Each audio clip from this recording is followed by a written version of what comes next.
这个你吃了吗？ Thank you. Waduh, apa ini?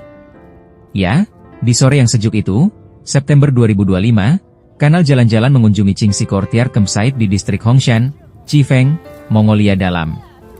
Inilah tempat wisata agrikultur yang cantik. Komplit dengan pepohonan apel dan plum yang buahnya siap petik. Siap dimakan di tempat. Kami pun tidak menyia-nyiakan makan buah langsung dari pohonnya itu.